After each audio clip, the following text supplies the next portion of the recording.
Farm Africa works focusing on environment as well as inclusive development in Ethiopia, Kenya, Somalia and South Sudan. Farm Africa has provided the worth of 222 million Swedish krona since 2016. Farm Africa and Swedish Embassy in Addis Ababa signed the worth of 122 million Swedish krona or 700 million grant agreement to support Ethiopia's development agenda.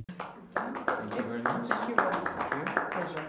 We will follow this closely, of course. Definitely. It is stated that the program will be commenced from this year to 2026 across Ethiopia and will benefit 87,400 householders. Speaking on the signing ceremony, Swedish ambassador to Ethiopia said the project targeted to build resilient capacity of vulnerable communities. The overall objective of this support is to build resilience capacity of vulnerable communities with special attention to women and youth, through enhanced national resource management, increased market integration and institutional development in 6 areas in Ethiopia to support food and nutrition security of more than 78,000 households through enhanced environmental governance and sustainable livelihood development. Farm Africa country director Shawit Emmanuel noted that the project involves integrated landscape management and small-scale farmers. We have evolved the approach to look at an integrated landscape management where we look at how agriculture fits with forestry and other natural resource management, and including rangeland, to help especially the low-income communities in 7 regions now. So it's about scaling up all the best practices going forward.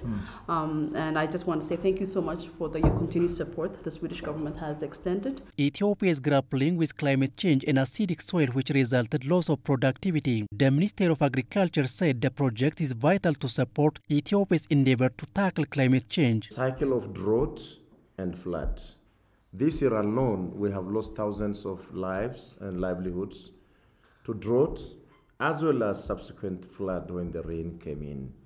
So in order to tackle these problems and take the environmental challenges, to combat the environmental challenges, providing not only food, but also helping us to combat this problem of climate change, greenhouse gas, sequestration, and so on. Registering remarkable achievements so far, and we really need you to work with you. Head of the program, Gudina Legese, for his part said the program will also support to build climate resilient impact. It looks into the whole natural resource as a set and important element of sustainable development. At the same time, focusing on the most vulnerable groups in the country, building the resilience against climate impacts, and also making sure that the development is backed up by sustainable natural resource management. Swedish ambassador to Ethiopia reaffirmed that Sweden is resolute to support Ethiopia's development activities in collaboration with development partners.